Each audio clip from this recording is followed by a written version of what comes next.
제목으로 은혜 나누기 원합니다.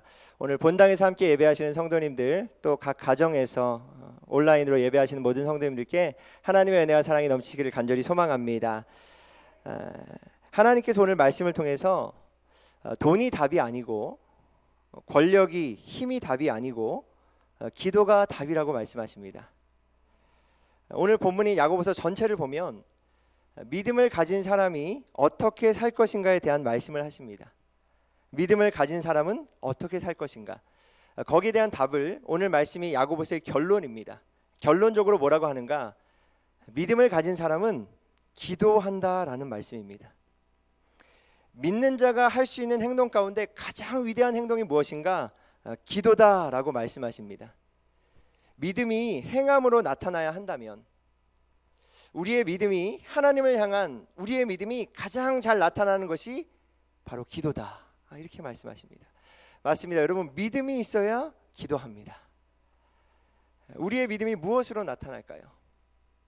내가 믿음이 있다, 우리에게 믿음이 있다, 증거가 무엇으로 드러납니까?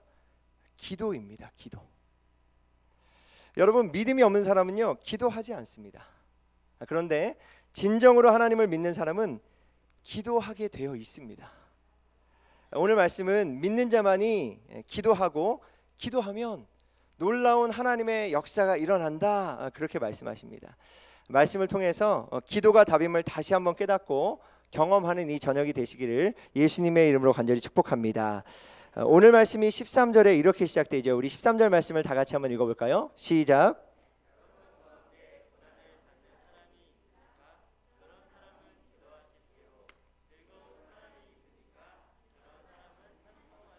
아멘. 여러분, 우리 삶에 즐거울 때가 있습니다. 기쁠 때가 있어요. 그때는 뭘 해야 되는가? 찬송하라고 합니다. 찬송이 뭡니까? 곡조가 붙은, 음이 붙어있는 기도입니다. 우리가 부르는 찬송가 중에서요, 오래전에 오래도록 내려오는 찬송가일수록 그것이 누군가의 기도였다는 것을 여러분 아십니까? 누군가의 기도가 곡에 붙여져서 찬송가가 된 거죠. 다시 말해서 기쁠 때에, 즐거울 때에 곡조 있는 기도로 하나님께 나아가라 말씀하시죠. 그런데 우리 삶에 항상 즐거운 것만 아니죠. 고난이 찾아올 때가 있다는 겁니다. 그럼 고난을 당할 땐 뭘 해야 되는가? 기도하라라고 말씀하세요. 여러분 가운데 고난을 받는 사람이 있습니까? 그런 사람은 기도하십시오.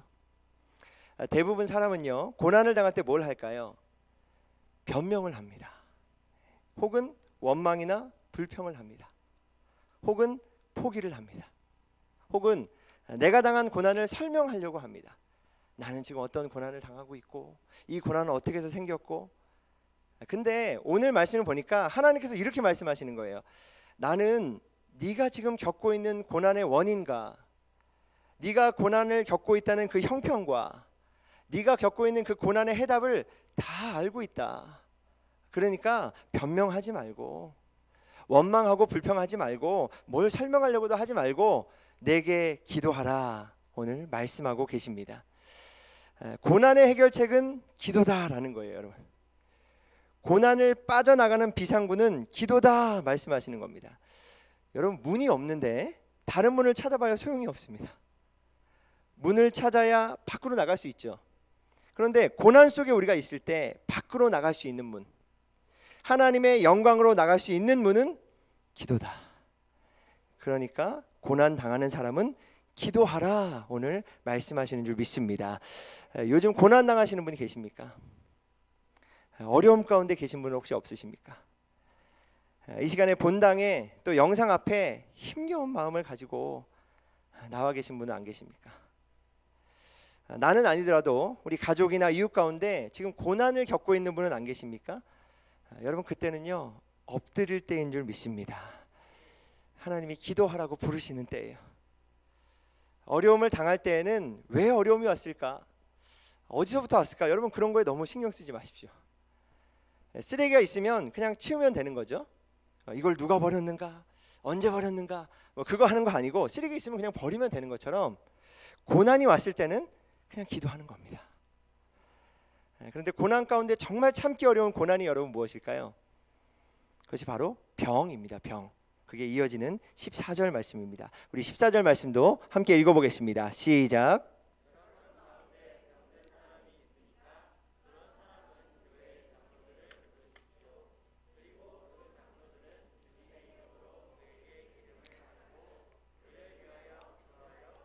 아멘. 다양한 고난이 있고 여러 형편의 고난이 있지만 하나님께서는 병든 사람에게 기도하라 말씀하시는데 같이 기도하라고 말씀하십니다.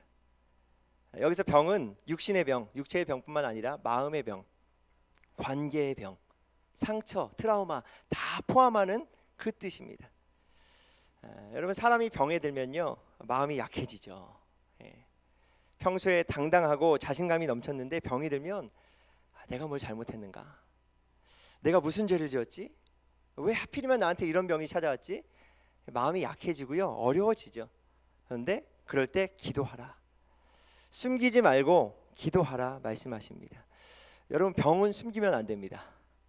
공동체에, 교회에, 목장에서 나누고 함께 기도하라고 오늘 말씀하고 계십니다. 우리가 자존심을 세워야 할 때가 있습니다. 근데 절대로 기도 요청에는요 자존심을 세우면 안 됩니다. 내가 지금 아픕니다. 내가 지금 힘듭니다. 나를 위해 기도해 주십시오. 그렇게 말하고 함께 기도하라는 것입니다. 여러분, 그렇다면 왜 기도해야 됩니까? 이유는 간단합니다. 기도에 효력이 있기 때문에 그렇습니다. 그것이 이어지는 15절과 16절 말씀입니다. 우리 이 말씀도 같이 한번 읽어보겠습니다. 15절과 16절입니다. 시작. 믿음으로 간절히 드리는 기도는 병든 사람을 낫게 할 것이니 주님께서 그를 일으켜 또 그가 죄를 지은 것이 있으면 용서를 받을 것입니다. 그러므로 여러분은 서로 죄를 고백하고 서로를 위하여 기도하십시오. 그러면 여러분은 낫게 될 것입니다. 의인이 간절히 비는 기도는 큰 효력을 냅니다. 아멘. 의인이 간절히 드리는 기도가 어떠하다고 합니까? 큰 효력을 낸다. 저는 이 구절을 보면서 이렇게 적었어요. 기도에는 효력이 있다. 우리가 먹는 약에만 효력이 있는 게 아니라 기도에도 큰 효력이 있는 줄 믿습니다. 여러분 꼭 기억하십시오. 기도하면 어떤 사건이 일어납니다. 15절에 말씀하세요. 믿음으로 간절히 드리는 기도는 병든 사람을 낫게 할 것이다. 주님께서 그를 일으켜 세워줄 것이다. 또 그가 죄를 지은 것이 있더라도 기도하면 용서받을 것이다. 여러분 믿으십니까? 기도하면요 이렇게 반드시 결과가 있습니다. 결과. 기도에는 큰 효력이 있습니다. 제가 기도하면서 겪은 것, 또 기도에 대해서 관심이 많아서 많은 책들, 성경을 보면서 느낀 게 있습니다. 기도하면 보통 두 가지 사건이 일어나는 것 같아요. 그게 뭐냐? 상황이 바뀌든지 내가 바뀌든지. 기도의 결과는 상황이 바뀌든지 내가 바뀌든지 그렇게 되더라고요. 예를 들어서 제가 몸이 너무 아파요. 그래서 이 몸이 아픈데 하나님 좀 고쳐주십시오 기도하면요 둘 중에 반드시 하나는 일어납니다. 그 병이 낫든지 아니면 그 병을 감당할 믿음을 주셔서 그것을 감당하고 이기게 하시든지. 성경을 보면 사도 바울도 육체의 가시 때문에 육체의 병, 연약함을 가지고 제거해달라고 3번이나 하나님께 기도했습니다. 근데 하나님이 어떻게 응답하셨는가? 고린도서 12장 9절 보니까 내 은혜가 내게 족하다. 너는 약한 데에서 오히려 강해질 거고 내 능력이 임하게 될 것이다. 이렇게 말씀해 주시고 사도 바울에게 그것을 감당할 능력을 허락해 주셨어요. 이길 능력을 허락해 주셨어요. 여러분, 그런데 기도 안 하면 어떻게 되는가? 서운해요. 상처를 받아요. 나는 왜 이럴까? 나만 왜 그럴까? 하나님 왜 내게 이런 일을 만나게 하셨을까? 하나님이 원망스럽습니다. 하나님께 삐지기도 합니다. 근데 기도하면요, 하나님의 뜻이 있었구나. 기도하는 가운데 신기하게 막 생각이 바뀌어요. 마음이 바뀌어요. 이해가 되어져요. 그렇게 내가 바뀌고 그리고 하나님께서는 나에게 가장 필요한 것으로 응답해 주세요. 거절하시는 경우는 없습니다. 보통 하나님의 기도 응답은 딱 2가지로 나타나는 것 같아요. 내가 바뀌든지 상황이 바뀌든지 반드시 하나님께서 응답해 주신 줄 믿습니다. 여러분, 상황이 바뀌는 응답이 있으면요 간증이 생기는 것이고 내가 바뀌는 응답이 있으면 성숙이 일어나는 것입니다. 성숙이. 그래서 여러분, 기도하는 사람은요, 응답을 받아서 간증이 생기든지 아니면 믿음이 성숙해지든지. 그러면 여러분, 어떤 문제든지 염려하지 마시고 걱정하지 마시고 기도를 시작하시기 바랍니다. 이 말씀을 보면서 이렇게 생각하시는 분이 있을 수 있어요. 그러면 아플 때는 그냥 기도만 하면 되는가? 병원 갈 필요 없고 의료행위 할 필요 없고 약도 먹을 필요가 없는가? 아닙니다, 여러분. 두 가지를 다 해야 합니다. 의료행위도 받는데, 의사 선생님도 만나고 약국도 가고 약도 먹는데, 여러분 기억하십시오.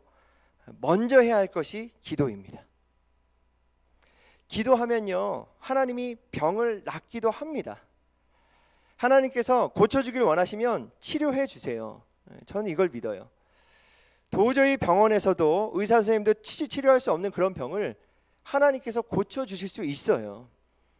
그래서 여러분, 기도할 때는요, 하나님께서 만지시면 한 번에 내 육신의 병, 마음의 병이 나을 수 있다, 이것을 믿고 믿음으로 기도하는 겁니다. 저도 우리 자녀들이나 또 성도님들이 기도할 때 이 믿음 가지고 기도해요. 안 될 수도 있는데 하나님은 낫게 하실 수 있다, 그 믿음 가지고 기도하는 거예요. 그리고 또 한 가지는 뭐냐, 기도하면요, 좋은 의사 선생님을 만나게 해주세요. 기도하면요, 자신에게 딱 맞는 방법, 좋은 치료 방법을 만나게 해주세요. 이것도 하나님의 응답입니다. 그렇게 하나님께서 직접 고쳐주실 수도 있고, 가장 좋은 방법도 다 알고 계시기 때문에 그분께 먼저 기도로 나아가는 것입니다. 오늘 말씀해 보니까 병만 이야기하는 게 아니고, 여러분에게 죄가 있을 때 기도하라고 말씀하십니다. 저는 죄가 너무 많아가지고요, 이걸 좀 해결하고 기도하겠습니다. 하나님께 면목이 없습니다. 그래서 전 기도 못하겠습니다. 아닙니다. 그건 말씀과 다른 거예요. 그때가 오히려 바로 기도할 때인 줄 믿습니다. 기도할 때 하나님께서 용서하신다는 겁니다. 우리가 뭔가 필요할 때 필요한 거 달라고만 하면 어떻게 합니까?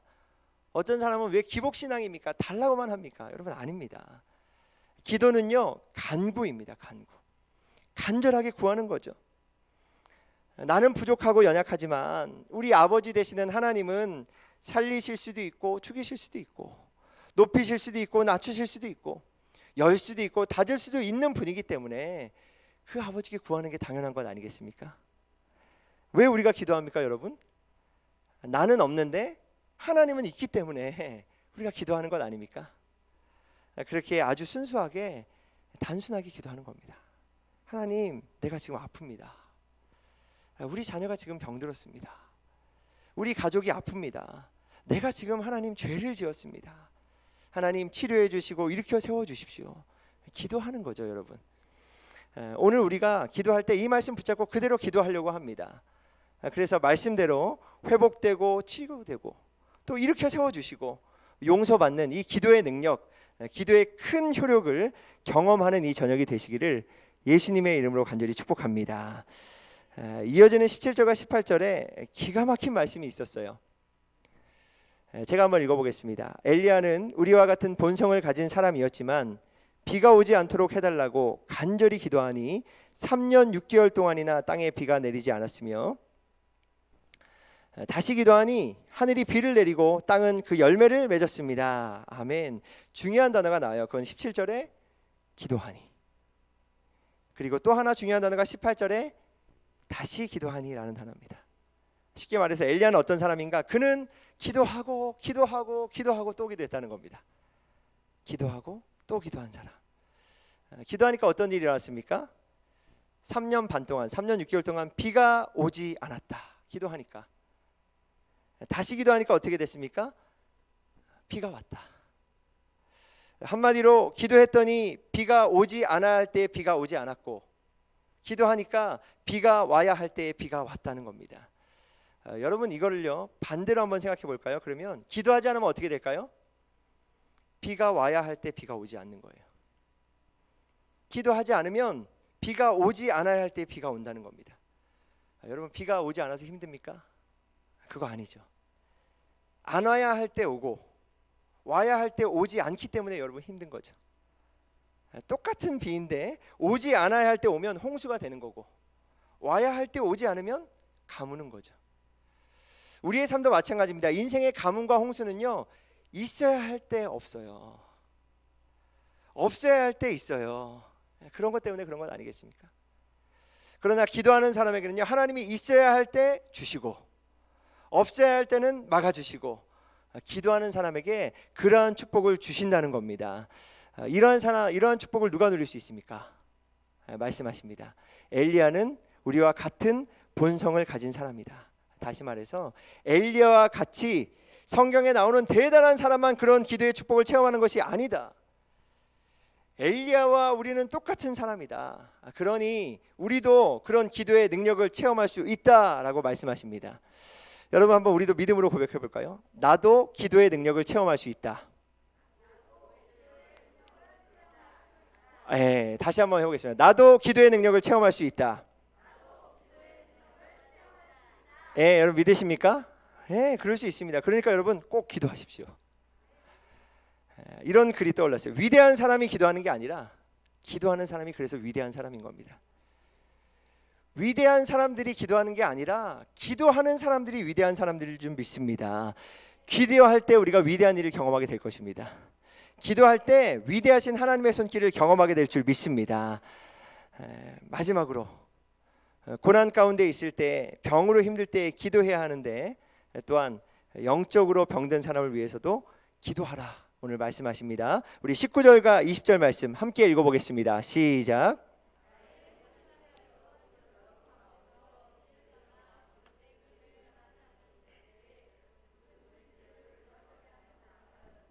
이 사실을 알아두십시오.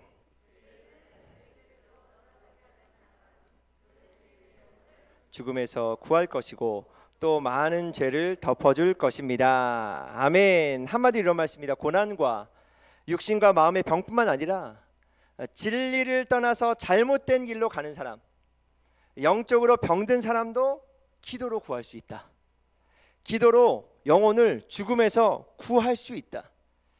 저는 우리가 이렇게 기도로 영혼을 구원하는 삶이 되시기를 예수님의 이름으로 간절히 축복합니다. 여러분, 이 말씀은요, 다른 사람에게 하신 말씀이 아닙니다. 제가 몇 주 전부터 오늘 위해 기도하는데 하나님이 우리 모두에게 주신 말씀입니다. 우리 한 사람 한 사람에게, 우리 교회 위에, 우리 목장에게 주신 말씀인 줄 믿습니다. 우리가 함께 이 말씀 붙들고 이 말씀을 믿음으로 믿고 기도하기 원합니다. 의인이 간절히 비는 기도는 큰 효력을 낼 것입니다. 기도할 때 육신의 병도 나을 것이고 오늘 마음의 병도 치료될 것이고 하나님이 우리를 일으켜 세워줄 것이며 죄도 용서받고 영혼의 구원도 일어나게 될 줄 믿습니다. 그러므로 여러분, 엘리야처럼요, 기도하고 또다시 기도하십시오. 얼마나 많은 문제가 있습니까, 여러분? 얼마나 많은 정말 답이 없는 문제 가운데 우리가 살아갑니까? 여러분 기억하십시오. 내가 하면 힘든데 하나님이 하면 쉽습니다. 내가 하면 정말 힘든 일도 하나님은 쉽게 하실 수 있습니다. 하나님께서 당신을 통해 일하게 하십시오. 그 방법이 기도입니다. 믿는 사람들에게 주신 가장 위대한 무기, 기도인 줄 믿습니다. 그래서 여러분, 기도가 답입니다. 우리 모두가 이렇게 기도가 답임을 오늘 저녁에 다시 한번 체험하고 경험하여서 기도의 사람, 기도로 사는 사람들이 되시기를 예수님의 이름으로 간절히 축복합니다. 우리 찬양하고 기도하도록 하겠습니다.